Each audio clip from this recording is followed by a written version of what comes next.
Hello friends, good evening. എല്ലാവർക്കും ഒരിക്കൽ കൂടി നമസ്കാരം. നമ്മൾ ലോകത്തിലെ എണ്ണയുടെ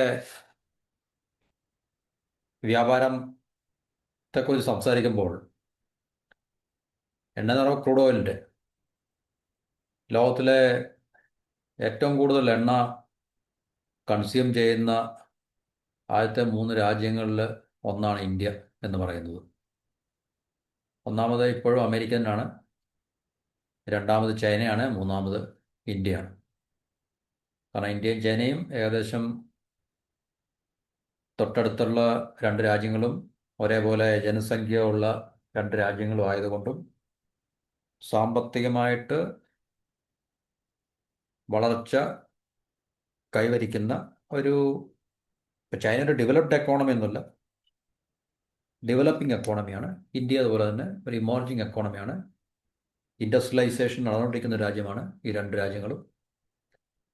അപ്പോൾ എനർജിയുടെ കൺസംഷന് അമേരിക്ക ഓഫ് കോഴ്സ് അത് ഏറ്റവും പ്രധാനപ്പെട്ട വലിയൊരു രാജ്യമായതുകൊണ്ട്, വലിയ മീൻസ് പവർഫുൾ രാജ്യമായതുകൊണ്ടും ഒക്കെ തന്നെ അവരുടെ എനർജി കൺസംഷൻ വളരെ കൂടുതലാണ്. അപ്പോൾ 1, 2, 3 സ്ഥാനത്ത് ഈ അമേരിക്ക, ചൈന, ഇന്ത്യ, ഈ പറഞ്ഞ 3 രാജ്യങ്ങളാണ്. അപ്പോൾ അങ്ങനെ ഒരു യാഥാർത്ഥ്യം നിലനിൽക്കുന്നുണ്ട്. ഇന്ത്യയുടെ ഓയിൽ ഡിപ്ലോമസി എന്ന് പറയും. കാരണം നമ്മളുടെ എണ്ണയുടെ ആവശ്യത്തിൻ്റെ 80% കൂടുതൽ, അല്ലെങ്കിൽ 85% നമ്മൾ എണ്ണ ഇറക്കുമതി ചെയ്യുകയാണ്. ആഭ്യന്തരമായിട്ട് നമ്മൾ കുറേയൊക്കെ ഉൽപ്പാദിപ്പിക്കുന്നുണ്ട്, പക്ഷേ അത് നമ്മളുടെ ആഭ്യന്തര ഉപഭോഗത്തിൻ്റെ ഒരു പകുതി പോലും നമുക്ക് ഇവിടെ ഉൽപ്പാദിപ്പിച്ചെടുക്കാൻ കഴിയുന്നില്ല ഇപ്പോഴത്തെ അവസ്ഥയിൽ. അപ്പോൾ തീർച്ചയായിട്ടും നമ്മൾ ഭൂരിഭാഗം എന്നല്ല, മൃഗീയമായിട്ടുള്ള ഭൂരിഭാഗം 80-85% ഓയിൽ നമ്മൾ ഇമ്പോർട്ട് ചെയ്യുകയാണ് നമ്മൾ. അപ്പോൾ ആ ഇമ്പോർട്ട് ചെയ്യുന്ന ഒരു നമ്മളുടെ ഒരു ഡിപ്ലോമസി എന്ന് പറയും, ഓയിൽ ഡിപ്ലോമസി, എനർജി ഡിപ്ലോമസി എന്ന് പറഞ്ഞാൽ നമ്മളൊരു രാജ്യത്തെയും പൂർണ്ണമായിട്ടും നമ്മൾ ആശ്രയിച്ചല്ല നമ്മൾ നിലനിൽക്കുന്നത്. എന്നാൽ നമുക്ക് ഈ പറഞ്ഞ ഓയിൽ പ്രൊഡ്യൂസിങ് ആൻഡ് എക്സ്പോർട്ടിങ് രാജ്യങ്ങളെ എല്ലാം തന്നെ നമ്മൾ അവരുമായിട്ടുള്ള ബന്ധങ്ങൾ കൂടുതൽ വഷളാക്കാതെ ഒരു രീതിയിലും മാറിയും മറിഞ്ഞു. ഇപ്പോൾ നമ്മളൊരു സമയത്ത് സൗദിയിൽ നിന്നാണ് കൂടുതൽ മേടിക്കുന്നതെങ്കിൽ അത് കഴിഞ്ഞ് ചിലപ്പോൾ ഇറാഖിൽ നിന്നായിരിക്കും നമ്മൾ കൂടുതൽ മേടിക്കുന്നത്. അത് കഴിഞ്ഞ് നമ്മൾ റഷ്യയിൽ നിന്നായിരിക്കും, ഇറാനിൽ നിന്നായിരിക്കും, അല്ലെങ്കിൽ ഈ പറഞ്ഞ രാജ്യങ്ങളിൽ നിന്നെല്ലാം നമ്മൾ ഏകദേശം അങ്ങോട്ടും ഇങ്ങോട്ടും മാറിയും മറിഞ്ഞും ഒക്കെ തന്നെ നമ്മൾ ഓയിൽ ട്രേഡ് നമ്മൾ ഓയിൽ ഇമ്പോർട്ട് ചെയ്യാറുണ്ട്. അപ്പോൾ നമ്മുടെ ഓയിൽ ഡിപ്ലോമസി എന്ന് പറഞ്ഞാൽ വളരെ ഡിപ്ലോമാറ്റിക് എന്ന് മാത്രമല്ല, വളരെ ബാലൻസ്ഡുമാണ്. കാരണം നമുക്ക് ഈ പറഞ്ഞ രാജ്യങ്ങളൊന്നും തന്നെ ഒരു രീതിയിലും നമുക്ക് ശത്രുപക്ഷത്ത് നിർത്തുവാനും, ഇനി അവർ നമ്മളോട് എന്തെങ്കിലും ചെയ്താൽ തന്നെ, ഇപ്പം നമുക്കറിയാം പണ്ട് പാകിസ്ഥാൻ കോൾഡ് വാർ ടൈമിലൊക്കെ തന്നെ, അതായത് 70-കളിലെ 80-കളിലെയൊക്കെ കാലഘട്ടത്ത് പാകിസ്ഥാൻ്റെ കൂടെ വളരെ ശക്തമായിട്ട് പാകിസ്ഥാനെ സപ്പോർട്ട് ചെയ്തിരുന്ന രാജ്യങ്ങളാണ് ഈ പറഞ്ഞ ഒപ്പക്കിലെ രാജ്യങ്ങളും അതുപോലെ തന്നെ ഓയിൽ പ്രൊഡ്യൂസിംഗ് ആയിട്ടുള്ള ഈ പറഞ്ഞ രാജ്യങ്ങളൊക്കെ തന്നെ. സൗദി ആയാലും കുവൈറ്റ് ആയാലും ഇറാഖ്, ഇറാനും ഒക്കെ തന്നെ വലിയ പ്രശ്നമില്ലെങ്കിൽ തന്നെ എന്നാലും മോറോർലെസ് പാകിസ്ഥാനെ കൂടുതലായിട്ടും സപ്പോർട്ട് ചെയ്തിരുന്ന UAE രാജ്യങ്ങളായിരുന്നൊക്കെ തന്നെ. ഇപ്പോൾ ആ ഒരു ജിയോ പൊളിറ്റിക്കൽ കണ്ടീഷനൊക്കെ ഒത്തിരി വ്യത്യാസം ഉണ്ടായിട്ടുണ്ട്. അപ്പോൾ ഇന്ത്യ വളർന്നു വരുന്നൊരു സമ്പദ് വ്യവസ്ഥ ആയതുകൊണ്ടും ഇന്ത്യക്ക് പറഞ്ഞില്ലേ, കാരണം ഓയിലിൻ്റെ നമ്മുടെ കൺസംഷൻ വളരെ കൂടുന്നത് കൊണ്ടും ഒക്കെ തന്നെ ഈ പറഞ്ഞ രാജ്യങ്ങൾക്ക്, റഷ്യ ഉൾപ്പെടെ ഇറാൻ ഉൾപ്പെടെയുള്ള രാജ്യങ്ങൾക്ക് ഇന്ത്യയെ ഒരു വലിയൊരു കൺസ്യൂമർ ആയതുകൊണ്ട്, ചൈനയെ പോലെ അമേരിക്കയെ പോലെ, അമേരിക്കയ്ക്ക് ഇപ്പം സ്വന്തമായിട്ടൊക്കെ ഒത്തിരി പ്രൊഡക്ഷൻ ഉണ്ടെന്ന് പറയുന്നുണ്ട്. ചൈനയും ഇറാനെയും അല്ലെങ്കിൽ ഇതുപോലുള്ള മിഡിൽ ഈസ്റ്റ് രാജ്യങ്ങളെയൊക്കെ തന്നെയാണ് റഷ്യയൊക്കെ തന്നെയാണ് ഓയിലിന് വേണ്ടി ആശ്രയിക്കുന്നത്. ഇന്ത്യ അതുപോലെ തന്നെ. ഇന്ത്യക്ക് ഈ പറഞ്ഞ രാജ്യങ്ങളെയൊക്കെ തന്നെ വളരെ കൂടുതലായിട്ട് വ്യാപകമായിട്ട് നമുക്ക് ആശ്രയിക്കേണ്ടത്. ചൈന എങ്ങനെയാണോ അതുപോലെ തന്നെ. കാരണം ഇന്ത്യയും ചൈനയൊക്കെ തന്നെ അവരുടെ ഓയിലുകൾ നല്ല രീതിയിൽ തന്നെ ഇമ്പോർട്ട് ചെയ്യുന്ന 2 രാജ്യങ്ങളാണ്. അപ്പം അത് ഒരു വശം. അപ്പം അങ്ങനെ ഒരു വശമുള്ളപ്പോൾ നമുക്ക് നമ്മളെപ്പോലുള്ള പ്രധാനപ്പെട്ട രാജ്യങ്ങളെല്ലാം തന്നെ, അമേരിക്ക മുതൽ ഇങ്ങോട്ട് താഴോട്ടുള്ള രാജ്യങ്ങളിൽ ഇന്ത്യ ഉൾപ്പെടെയുള്ള രാജ്യങ്ങൾ എടുത്തു നോക്കിക്കഴിഞ്ഞാൽ ഈ പറഞ്ഞ രാജ്യങ്ങൾക്കെല്ലാം തന്നെ അവരുടെ രാജ്യത്ത് ആഭ്യന്തരമായിട്ട് അവർ സ്ട്രാറ്റജിക് പെട്രോളിയം റിസർവ് എന്നും പറഞ്ഞൊരു സംവിധാനമുണ്ട്. എന്നുവെച്ചാൽ തന്ത്രപരമായിട്ട് അല്ലെങ്കിൽ രാജ്യത്തിൻ്റെ ഭാവിയിൽ അവരുടെ സുരക്ഷയ്ക്ക് വേണ്ടി. ഇപ്പോൾ ഉദാഹരണത്തിന് ഇന്ത്യയെ സംബന്ധിച്ച് ഇപ്പോൾ പെട്രോളിയം ഖനനം ചെയ്ത് ഉൽപ്പാദിപ്പിക്കുന്ന രാജ്യങ്ങൾക്ക് പെട്രോളിയം റിസർവിൻ്റെ ആവശ്യമുണ്ടെന്ന് എനിക്ക് തോന്നുന്നില്ല. പക്ഷേ അവർക്കും ഉണ്ടാകാം, തീർച്ചയായിട്ടും അവർക്കും ഉണ്ട്, തീർച്ചയായിട്ടും ഉണ്ടാകാം. കാരണം യുദ്ധത്തിൽ ഈ പറഞ്ഞ ഈ ഓയിൽ വെൽ എണ്ണക്കിണറുകളെല്ലാം ബോംബ് ചെയ്ത് നശിപ്പിക്കുകയാണെങ്കിൽ അവർക്കത് ആ സമയത്തത് ഇല്ലേ എക്സ്പ്ലോർ ചെയ്ത് റിഫൈൻ ചെയ്യാൻ ബുദ്ധിമുട്ടായി. അപ്പോൾ അതുകൊണ്ട് പറഞ്ഞ സൗദിയെ പോലുള്ള രാജ്യങ്ങൾക്കായാലും ഒക്കെ തന്നെ സ്ട്രാറ്റജിക് പെട്രോളിയം റിസർവ് ഉണ്ടാകാം. അമേരിക്കയ്ക്കുണ്ട്, ചൈനയ്ക്കുണ്ട്, ഇന്ത്യക്കുണ്ട്, റഷ്യക്കുണ്ട്, എല്ലാ രാജ്യങ്ങൾക്കുണ്ട്. അതാത് രാജ്യങ്ങളുടെ അവസ്ഥയനുസരിച്ചിട്ട് ഈ സ്ട്രാറ്റജിക് പെട്രോളിയം റിസർവ് എല്ലാ രാജ്യങ്ങളും കരുതുന്നുണ്ട്. എന്നുവെച്ചാൽ ഭാവിയിൽ ഒരു എമർജൻസി ഉണ്ട്, പ്രത്യേകിച്ച് ഓയിൽ ഇമ്പോർട്ട് ചെയ്യുന്ന രാജ്യങ്ങളായിട്ടുള്ള, ഓയിൽ ഇറക്കുമതി ചെയ്യുന്ന രാജ്യങ്ങളായിട്ടുള്ള, അല്ലെങ്കിൽ ഓയിൽ കൺസ്യൂം ചെയ്യുന്ന രാജ്യങ്ങളായിട്ടുള്ള ഇന്ത്യ, ചൈന ഇതുപോലുള്ള രാജ്യങ്ങൾ, പാകിസ്ഥാനും ഒക്കെ തന്നെ ഉണ്ടാകും, തീർച്ചയായിട്ടും. പാകിസ്ഥാൻ ഉണ്ടാകുന്ന പറഞ്ഞാൽ അവർക്ക് അവരുടെ സിവിലിയൻ പോപ്പുലേഷനെ സഹായിക്കാൻ വേണ്ടി, അല്ലെങ്കിൽ തന്നെ അവരുടെ മിലിറ്ററി, അവരുടെ ഈ പറഞ്ഞ സംവിധാനങ്ങളെയൊക്കെ തന്നെ ഭാവിയിൽ ഉണ്ടാകാൻ പോകുന്നതല്ല, ഉണ്ടാകാൻ സാധ്യതയുള്ള. ഇപ്പം മിഡിൽ ഈസ്റ്റിനെ നമ്മൾ കൂടുതൽ എല്ലാ രാജ്യങ്ങളും ആശ്രയിക്കുന്നുണ്ട്. മിഡിൽ ഈസ്റ്റിൽ കോൺഫ്ലിക്റ്റ് ഏത് സമയത്തും ഉണ്ടാകാം, എപ്പോഴും ഉണ്ടാകുന്നുണ്ട്, നമുക്കറിയാം. അപ്പോൾ അതുകൊണ്ട് എണ്ണയുടെ ലഭ്യത കുറയുകയോ അല്ലെങ്കിൽ എണ്ണയുടെ വില വളരെയധികം കൂടുകയോ ഒക്കെ ചെയ്യുമ്പോൾ നമുക്ക് ഓരോ രാജ്യത്തിനും ഉണ്ടാകാൻ പോകുന്ന ക്രൈസിസ് കണക്കിലെടുത്തുകൊണ്ട് ഇന്ത്യയെപ്പോലുള്ള രാജ്യങ്ങൾ നേരത്തെ തന്നെ ഈ സ്ട്രാറ്റജിക് പെട്രോളിയം റിസർവ് നമ്മൾ കരുതുന്നുണ്ട്. ഇപ്പോൾ ഇന്ത്യയിലെ 3 ഈ പറഞ്ഞ സ്ട്രാറ്റജിക് പെട്രോളിയം റിസർവ് ഉള്ളത്. അപ്പോൾ ഇറാൻ ഇസ്രായേൽ കോൺഫ്ലിക്റ്റ് ഒരുപക്ഷെ ഇപ്പോഴും നീണ്ടു നിൽക്കുകയായിരുന്നെങ്കിൽ നമുക്കറിയാം ഓയിലിൻ്റെ വില കൂടുകയോ അല്ലെങ്കിൽ ഇപ്പോൾ ഇറാന് സ്ട്രൈറ്റ് ഓഫ് ഹോർമൂസ് എന്താണ് പറയുന്നത്, പേർഷ്യൻ കടലിടുക്കിൽ അവരുടെ ഈ ഹോർമൂസ് കടലിടുക്കിലുള്ള വ്യാപാരമൊക്കെ തടയുകയോ ബ്ലോക്കേഡൊക്കെ ചെയ്യുകയാണെങ്കിൽ നമുക്ക് ഓയിൽ കിട്ടാനുള്ള സാധ്യതയ്ക്ക് കുറവൊക്കെ ഉണ്ടാകും, നമുക്കെന്നല്ല ഒട്ടുമിക്ക രാജ്യങ്ങൾക്കെല്ലാം തന്നെ. അപ്പോൾ നമ്മളിങ്ങനെ ഒരു 10-60 അല്ലെങ്കിൽ 90 ദിവസത്തെ ഓയിൽ പെട്രോളിയം നമ്മുടെ രാജ്യത്തിന് ആവശ്യമായിട്ടുള്ളത് റിസർവായിട്ട് കരുതുന്ന ഒരു സംവിധാനമാണ് ഈ സ്ട്രാറ്റജിക് പെട്രോളിയം റിസർവ് എന്ന് പറഞ്ഞത്. അപ്പോൾ ഇപ്പോൾ ഇന്ത്യയിൽ 3 നമുക്ക് ഇങ്ങനെയുള്ള സ്ട്രാറ്റജിക് പെട്രോളിയം റിസർവ് ഉള്ളത്. അപ്പോൾ പശ്ചിമേഷ്യയിൽ, പ്രത്യേകിച്ച് വെസ്റ്റ് ഏഷ്യയിൽ അല്ലെങ്കിൽ മിഡിൽ ഈസ്റ്റിൽ പ്രശ്നങ്ങൾ എപ്പോഴും ഉണ്ടാകാൻ സാധ്യതയുള്ളതാണ്.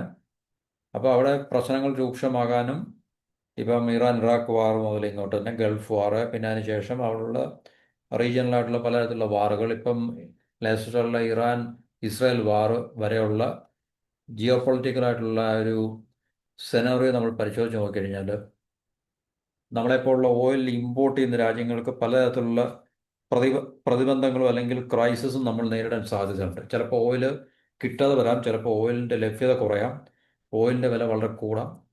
അപ്പം ഇങ്ങനെയൊക്കെയുള്ള സാഹചര്യങ്ങളിൽ നമ്മുടെ രാജ്യത്തിൻ്റെ പിന്നെ ആവശ്യങ്ങൾക്ക് വേണ്ടി കരുതലായിട്ട് നമ്മൾ കാത്തു സൂക്ഷിക്കുന്ന ഒരു പെട്രോളിയം, ക്രൂഡ് ഓയിൽ ആയിരിക്കാം ചിലപ്പോൾ, ക്രൂഡ് ഓയിൽ ആ ഒരു റിസർവിനെയാണ് സ്ട്രാറ്റജിക് പെട്രോളിയം റിസർവ് എന്ന് പറയുന്നത്. അപ്പോൾ ഇന്ത്യ അത് കാര്യമായിട്ട് ബാധിക്കില്ലെന്ന ഒരു വിലയിരുത്തലുണ്ട്. കാരണം ഇന്ത്യക്കിപ്പം 3 ഈ സ്ട്രാറ്റജിക് പെട്രോളിയം റിസർവ് എന്നാണല്ലോ. അപ്പോൾ ഇത് ഇന്ത്യയിലേക്കുള്ള പെട്രോളിയം കൂടുതലും കപ്പലുകളിൽ കൂടെ വരുന്ന ഹോർമോസ് കടലിടുക്കിലൂടെയല്ല. അതുകൊണ്ട് ഇന്ത്യക്ക് കൂടുതൽ ആശങ്കപ്പെടാനില്ലായിരുന്നു എന്നാണ് നമ്മുടെ മിനിസ്ട്രിയുടെ ഭാഗത്തു നിന്നൊക്കെ പറയുന്നത്. നിലവിൽ നമുക്ക് 3 അപ്പം ഇതല്ലാതെ 3 കൂടി കൂടുതലായിട്ട് അഡീഷണൽ ആയിട്ടുള്ള ഈ പറഞ്ഞ petroleum reserve, strategic petroleum reserve തുടങ്ങാനുള്ള പദ്ധതി ഗവൺമെൻറ് ഭാഗത്തു നിന്നുണ്ട്. അപ്പോൾ ഇപ്പോഴത്തെ കണക്കനുസരിച്ചിട്ട് ഏകദേശം ഒരു 70-74 ദിവസം വരെ നമുക്ക് ആവശ്യമായിട്ടുള്ള പെട്രോളിയം കരുതലുണ്ട് നമുക്ക് എല്ലാ സമയത്തും രാജ്യത്തുണ്ടാകും. അതായത് എന്തെങ്കിലും ഒരു പ്രശ്നത്തിന് സപ്ലൈ ചെയിനില്ലാത്ത എന്തെങ്കിലും വിഷയങ്ങൾ ഉണ്ടായിക്കഴിഞ്ഞാൽ, പുറത്തുനിന്ന് നമ്മൾ മേടിക്കുന്ന ഓയിലിനൊരു കട്ട് അല്ലെങ്കിൽ ഒരു പ്രതിബന്ധം, ക്രൈസിസ് ഉണ്ടായിക്കഴിഞ്ഞാൽ, അപ്പോൾ ഇതിന് ഏകദേശം നമുക്ക് ഇപ്പോഴത്തെ അവസ്ഥയിൽ നമ്മുടെ രാജ്യത്തെ പെട്രോൾ റിസർവ് നമുക്ക് 74 ദിവസം വരെ ഉപയോഗിക്കാൻ സാധിക്കും. അപ്പോൾ അതിന് പുറമെ ഇപ്പം നമ്മൾ നിർമ്മിക്കാൻ പോകുന്ന 3 അഡീഷണൽ ആയിട്ടുള്ള ഈ പെട്രോൾ റിസർവ് കൂടെ സജ്ജമാകുമ്പോഴത്തേക്ക് ഏകദേശം രാജ്യത്തിന് 90 ദിവസത്തിന് ആവശ്യമായിട്ടുള്ള പെട്രോളിയം നമുക്ക് കരുതാൻ സാധിക്കും രാജ്യത്തിന്. കാരണം നമുക്കറിയാം ഒരു ദിവസം ഇന്ത്യ പോലുള്ള രാജ്യത്തിന്, ഏത് രാജ്യത്തിനായാലും എനർജിയുടെ യൂസ് എന്ന് പറഞ്ഞാൽ പെട്രോളിയം പ്രോഡക്ട്സ്, അതായത് പെട്രോൾ, ഡീസൽ, ഈ പറഞ്ഞ പ്രോഡക്ട്സിൻ്റെ ഉപഭോഗം വളരെ കൂടുതലാണ്. അതില്ല ഒരു രാജ്യത്തിൻ്റെയും സമ്പദ് വ്യവസ്ഥയും അല്ലെങ്കിൽ ഒരു രാജ്യത്തിൻ്റെ ജീവിതം മുന്നോട്ട് പോകത്തില്ല എന്നുള്ള കാര്യം നമുക്ക് മനസ്സിലാക്കാൻ സാധിക്കും. അപ്പോൾ പെട്രോളിയം മിനിസ്റ്ററിയിൽ ഉള്ള അല്ലെങ്കിൽ അതിൻ്റെ നിയന്ത്രണത്തിലുള്ള സ്ട്രാറ്റജിക് പെട്രോളിയം റിസർവ് ലിമിറ്റഡ് എന്ന് പറഞ്ഞ സ്ഥാപനമുണ്ട്. ആ സ്ഥാപനത്തിൻ്റെ നിയന്ത്രണത്തിലാണ് ഇപ്പോഴുള്ള 3 കേന്ദ്രങ്ങൾ. ഒന്ന് ആന്ധ്രാപ്രദേശിലെ വിശാഖപട്ടണം, കർണാടകയിലെ മംഗളൂരു, പിന്നെ പതൂർ എന്നീ സ്ഥലങ്ങളിലാണ് ഇപ്പോൾ ഭൂമിക്കടിയിൽ ഏകദേശം 5.33 million metric tonne crude oil ശേഖരമുള്ളത്. അപ്പോൾ ഇനി 3 തുടങ്ങാൻ വേണ്ടിയുള്ള പ്ലാനാണ് ഗവൺമെൻറ്റിൻ്റെ ഭാഗത്തുനിന്ന്. മനസ്സിലല്ലോ, ഈ 3 സ്ട്രാറ്റജിക് പെട്രോൾ റിസർവ് ഉണ്ട്. അതുകൂടാതെ 3 തുടങ്ങാനുള്ള പ്ലാനിലാണ് ഇന്ത്യയുടെ ഗവൺമെൻറ്, അതായത് നമ്മുടെ ഭരണകൂടം അല്ലെങ്കിൽ ഗവൺമെൻറ് സർക്കാർ ഇപ്പോൾ തീരുമാനിച്ച് മുന്നോട്ട് വന്നിരിക്കുന്നത്. അപ്പം ഈ എൻജിനീയേഴ്സ് ഇന്ത്യ ലിമിറ്റഡ് എന്ന് പറഞ്ഞ കേന്ദ്ര ഗവൺമെൻറ് സ്ഥാപനമുണ്ട്. അപ്പോൾ അവരോട് പറഞ്ഞിട്ടുണ്ട് ഇതിനെക്കുറിച്ചൊരു സമഗ്രമായിട്ടുള്ള സാധ്യതാ പഠനം നടത്തുവാൻ വേണ്ടി.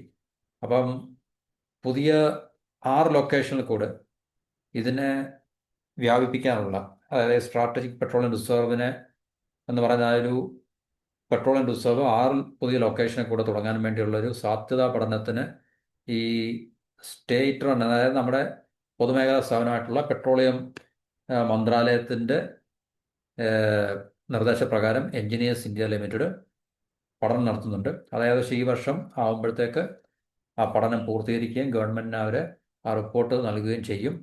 അപ്പോൾ ആ റിപ്പോർട്ടിൻ്റെ അടിസ്ഥാനത്തിൽ ഗവൺമെൻറ് അതിനെ പഠിച്ചിട്ടായിരിക്കും ഈ പറഞ്ഞ പുതിയതായിട്ട് 6 സ്ഥലങ്ങളിൽ ഈ റിസർവ് തുടങ്ങാനുള്ള പദ്ധതികൾ ആവിഷ്കരിക്കാൻ അല്ലെങ്കിൽ ആരംഭിക്കാൻ പോകുന്നത്. ഈ പറഞ്ഞ ഡീറ്റെയിൽഡ് ഫീസിബിലിറ്റി സ്റ്റഡി 6 ലൊക്കേഷനിലാണ്. 6 ലൊക്കേഷൻ എന്നാൽ മാംഗ്ലൂർ സ്പെഷ്യൽ എക്കണോമിക് സോണിലും അതിന് ചുറ്റുമായിട്ടുള്ള സ്ഥലങ്ങളിലും പിന്നെ മറ്റ് ഇന്ത്യയിലെ പല സ്ഥലങ്ങളിലുമായിട്ട് തുടങ്ങാനാണ് പരിപാടി. എന്നാൽ ഏകദേശം 90 ദിവസത്തേക്കുള്ള നമ്മുടെ റിസർവ് കാത്തു സൂക്ഷിക്കാൻ കഴിയുന്ന, എന്നുവെച്ചാൽ രാജ്യത്തിന് ഇപ്പം ഈ പറഞ്ഞ മിഡിൽ ഈസ്റ്റിൽ നിന്നോ ഗൾഫിൽ നിന്നൊക്കെ യുദ്ധം ഉണ്ടാകുമ്പോൾ അല്ലെങ്കിൽ റഷ്യയിൽ നിന്ന് ഉള്ള രാജ്യങ്ങളിൽ നിന്നൊക്കെ തന്നെ നമുക്ക് ഓയിലിൻ്റെ ലഭ്യത കുറവാകുമ്പോഴോ കിട്ടാൻ സാഹചര്യം ഇല്ലാതെ വരുമ്പോഴൊക്കെ തന്നെ രാജ്യത്തിന് 90 ദിവസം മുമ്പോട്ട് പോകാം. അപ്പം അതിനെ പ്രാപ്തമാക്കുവാൻ ആ ഒരു നമ്മുടെ രാജ്യത്തെ 90 ദിവസം കുഴപ്പമൊന്നുമില്ലാതെ മുന്നോട്ട് പോകാൻ തരത്തിലുള്ള രീതിയിലുള്ള റിസർവ് ആണ് നമ്മൾ ഇപ്പോൾ കരുതാൻ പോകുന്നത്. ഇപ്പോൾ ഏകദേശം 74 ദിവസത്തെ റിസർവ് നമുക്ക് ഉണ്ട്. ഈ 3 ഇടങ്ങളിൽ ഇപ്പോൾ ഉണ്ട്. നമുക്കിപ്പോൾ 3 ഇടങ്ങൾ പറഞ്ഞാൽ ഒന്ന് എവിടെയാണ്? വിശാഖപട്ടണത്ത്, മാംഗ്ലൂരിൽ, പിന്നെ പതൂർ എന്ന് പറഞ്ഞ ഈ 3 സ്ഥലങ്ങളിലായിട്ടാണ്. അപ്പോൾ 5.33 ആണ് ഇപ്പോഴത്തെ കപ്പാസിറ്റി. ആ കപ്പാസിറ്റിയെ ഉയർത്തിക്കൊണ്ട് പിന്നെ വിശാഖപട്ടണത്ത് 1.33 മില്യൺ ടണ്ണ്, മാംഗ്ലൂരിൽ 1.5 MT മില്യൺ ടണ്ണ്, പതൂറിൽ 2.5 മില്യൺ ടണ്ണ്. പതൂറിലാണ് ഏറ്റവും കൂടുതൽ. അപ്പം ഇതിൻ്റെ സെക്കൻഡ് ഫേസ്, രണ്ടാമത്തെ ഫേസ് ആരംഭിക്കാൻ വേണ്ടിയുള്ള പഠനത്തിനാണ് പറഞ്ഞ ഒരു തുടക്കം കുറിച്ചിരിക്കുന്നത്. അത് ഏകദേശം 6.5 മില്യൺ ടണ്ണ് കപ്പാസിറ്റി ഉണ്ടാക്കിയെടുക്കാൻ വേണ്ടിയുള്ള പരിപാടിയിലാണ് നമ്മുടെ കേന്ദ്ര ഗവൺമെൻറ്. അപ്പോൾ ഇതിൻ്റെ ഒരു മില്യൺ ടൺ SPR ഏകദേശം 2000 കോടി രൂപയെങ്കിലും ആകും എന്നാണ് പറയുന്നത്. SPR എന്ന് പറഞ്ഞു കഴിഞ്ഞാൽ എന്താണ്? സ്ട്രാറ്റജിക് പെട്രോളിയം റിസർവ് എന്നാണ്.